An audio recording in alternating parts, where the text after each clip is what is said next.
Good morning and welcome everyone. My name is Mukesh Kaulasar. As President of the College Council, I will chair today's annual meeting.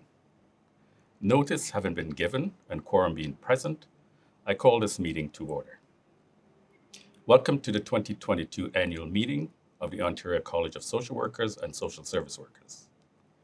We have once again decided to host the annual meeting and Education Day online via live stream this year.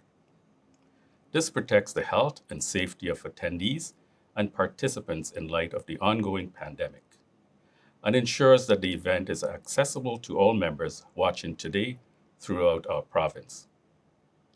The Annual Meeting and Education Day, or AMED, is part of the Glenda MacDonald Educational Series, which is named in honor of the college's founding registrar.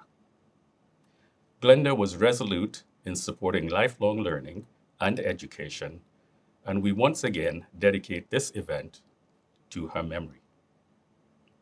This year's AMED is a one-day event, with the keynote address following the annual meeting this morning, and 8 educational sessions in the afternoon. The theme of this year's event is Learning and Unlearning in a Changing Landscape. As you would agree, society has shifted significantly over the past few years. Not only are we adapting and adjusting to living within a global pandemic, but as we are also uncovering and unpacking the painful legacies and ongoing impact of systemic oppression that still affect so many of us. These changes have inspired the college to re-examine our regulatory processes and to change the ways in which we are engaged with our stakeholders, as is reflected in this year's AMED theme. The sessions today reflect the journey of learning and unlearning. Through the important work being done and yet to be done, and our continued efforts to restore and repair relationships between social workers and social service workers and the communities that they serve. I would like to take some time now to reflect upon the history of the land on which we gathered today. As part of the college's ongoing efforts towards reconciliation, we have posted our detailed land acknowledgement, as you'll see on your screen. The land acknowledgement is also available as a PDF under the description section. As members are currently watching from all corners of the province, I invite each of you to take some time today to personally reflect upon the histories of the land where you live.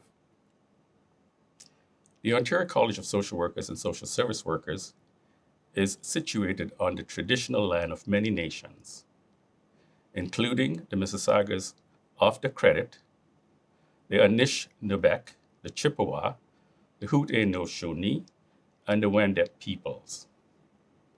The Metro Toronto Convention Centre, where we are hosting our meeting, is in the Dish with One Spoon territory, which is a treaty between the Anishinaabe, Mississauga, and Haudenosaunee that bound them to share the area and protect the land in the spirit of community. Today, the province of Ontario is home to many diverse First Nations, Inuit, and Métis peoples. Each nation is unique in its worldviews, language, and histories. This acknowledgement is a reminder of our commitment to continue to recognize and reflect upon the important work ahead and of our responsibilities to the ancestral lands on which we learn, share, and live. We will continue to support meaningful dialogue to ensure that we are responsive to the changing environment in which members are practicing. Before proceeding with today's meeting, I would like to acknowledge the many individuals, families, and communities who had suffered and who continue to experience great pain because of Canada's shameful residential school system. I am now pleased to announce that Denise Cole, Deputy Minister from the Ministry of Children's, Community and Social Services, has provided a video message to welcome you all to the 2022 annual meeting. Denise Cole was appointed Deputy Minister of Children, Community and Social Services in July 2021. She also served as Deputy Minister for Seniors and Accessibilities from July 2019 until October 2021. Before becoming Deputy Minister, Denise was with the Ministry of the Attorney General as the Assistant Deputy Attorney General, Strategic Initiatives. We'll now go to the Minister's statement. Bonjour, jiwe, tensei, namaste, shalom, assalamu alaikum, bonjour, and hello, everyone. I'm Denise Cole, Deputy Minister of the Ministry of Children, Community, and Social Services, and it is a pleasure to join you today, albeit virtually. Let me begin by honoring the diversity of land that we now stand and work from across Ontario. As we work towards reconciliation with the original peoples of this land, we cannot achieve that without first acknowledging the land on which we live and work and its traditional keepers. 46 treaties and other agreements cover Ontario. It is home to many Indigenous nations from across Turtle Island, including the Inuit and the Métis. I do this acknowledgement to show my respect. I had the pleasure of contributing to the Social Work and Social Service Work Act when it was introduced by the then Minister of Community and Social Services in 1998, and it is great to see how the college has evolved over the years. I would like to recognize the excellent work the college is doing on behalf of social workers and social service work professionals. I commend your commitment, passion, and dedication to promoting and demonstrating ethical and professional practices and protecting the public in our ever-changing world. Someone once said that social work is the art of listening and the science of hope.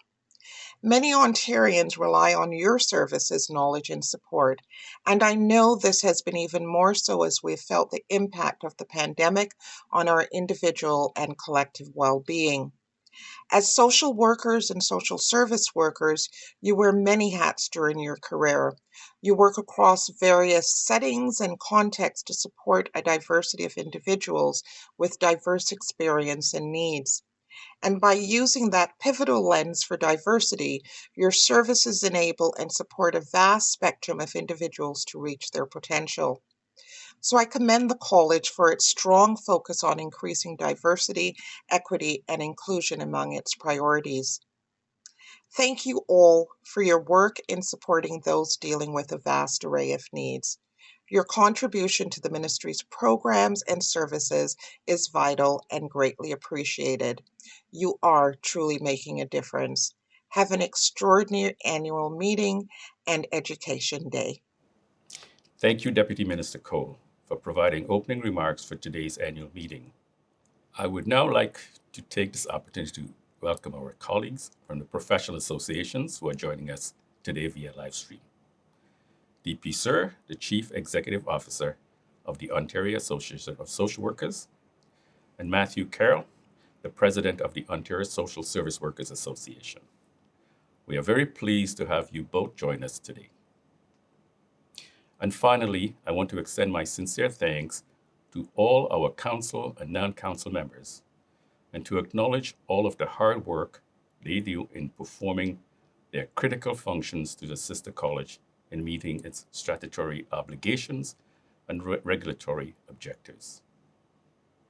Our college council public members, Chisinga Chekwe, John Fleming, Kerry McEachran, Pamela Murphy, Alexia Pulilo. Our registered social service workers, Amanda Betancourt, Charlene Cruz, Angèle Zamore, Judy Green, Shelley Hale, myself, Mukesh Kaulesar, and Sue Ellen Merritt. Our registered social workers, Sanjay Govindaraj, Francis Keogh, Christopher McIntosh, Lisa Seaburn, Elaine Tanner, Beatrice Trev Warner, and Darrell Williams. To our non-council members who serve on statutory and non-statutory committees, social work members, Dahlia Sinclair Frigor, Aline Punja, and Rita Silverthorne, and social service work member Greg Clark. I also want to acknowledge the non-council members who serve on the Diversity, Equity, and Inclusion Task Group. Social work members include Yusra Ozma, Sandra Selkwin, and Natasha Young. And social service work members, Brian Sinlo and Chen Kip Leung. Thank you all for your hard work and ongoing dedication. On behalf of the College Council, I will now report briefly on some of the college's activities and highlights for 2021. As the regulatory body for social workers and social service workers in Ontario, the college is committed to protecting the public interest. We fulfill our public protection mandate by ensuring our members provide professional and ethical care and services, and that we are accountable to the public. As you may remember, the college launched its most recent strategic plan in 2020, and we are hard at work in achieving the priorities set out in the plan to uphold ethical and professional practice, to strengthen stakeholder engagement and government relations, to increase diversity, equity, and inclusion, and to enhance regulatory effectiveness. Last year, we made progress in a number of areas related to these 4 overreaching priorities, and we continue our efforts in 2022. We continued to move forward in our commitments to enhance diversity, equity, and inclusion in 2021. An essential part of this work was the creation of the Diversity, Equity, and Inclusion Task Group. Having met numerous times last year, the task group has already made some important decisions. These include the development of a draft equity tool to review the college's bylaws, policies, and materials, consideration of an action plan to increase engagement with Indigenous communities, and recommendations for a member census to collect race-based and other demographic data for members on a voluntary basis as part of the renewal process. As we look forward, the task group remains committed to the work ahead, working on various initiatives, including a draft policy to support the member census, which will go to Council for approval in principle. Following that, the college will be reaching out to members and other stakeholders as we consult on the draft policy this fall. The college continues to work with government stakeholders and strengthen our relationships. We persist in our work with government and sector partners to stress the need for change regarding the regulation of Children's Aid Society workers. The college has been clear in its message that the registration of CAS workers is an important way to ensure equity for vulnerable children and youth and their families in accessing necessary care and services. This is because Black, Indigenous, and racialized children and youth are disproportionately represented in the child welfare care sector. We believe all Ontarians deserve the protection provided by college oversight. Last year, we also made a submission to the Ontario Parliament Standing Committee on Social Policy in response to the proposed legislative changes regarding applied behavioral analysts. We continue to engage with both government stakeholders and other regulators to provide important feedback. Last year, the college commented on a number of issues, including the Information and Privacy Commissioner of Ontario regarding its strategic priorities, the College of Dietitians of Ontario in relation to training on their new practice resource on practicing through delegation of control acts, and the Children's Lawyers of Ontario at the Ministry of the Attorney General concerning the proposed exemptions under the Police Record Checks Reform Act 2015. The college continues to enhance its regulatory effectiveness through the work of its council. Last year, College Council approved a number of revisions to governance policies that continue to build public confidence and reflect best practices in the regulatory sector, overseen by the Governance Working Group established in 2021. The college has moved forward with governance training and a review of the college's governance. This important decision reflects the college's awareness of the need to assess its performance against standards of good governance and ensure that it is in step with governance modernization trends being seen across Canada and internationally. At the council meeting last month, the governance consultants presented their report, making 21 recommendations to council on improving the college's governance. I am proud to say that council approved a motion to accept the governance report and to release the report publicly. The report is now available on the college's website. I encourage you to take a look. An action plan in relation to the recommendations is currently being developed and will be presented to council for its consideration in September. I currently sit along with the Registrar on the Canadian Council of Social Work Regulators Anti-Racist Regulatory Practice Working Group. Since last summer, we've been working towards development of a document to support all provincial social work regulators as they implement diversity, equity, and inclusion initiatives at their respective organizations. Being able to contribute to the important work surrounding diversity, equity, and inclusion, not just at the college, but for other provincial colleges throughout the country, has been a very rewarding experience. I am extremely proud of the work that College Council and staff accomplished last year. It is because of these efforts and our dedication that the college remains a leader in the regulatory sector. I also want to extend my thanks to all our members.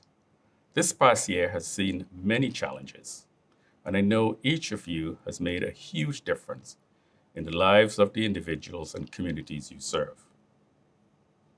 With Council, I look forward to the important work and the learning and unlearning that lies ahead. I thank you and have a good day.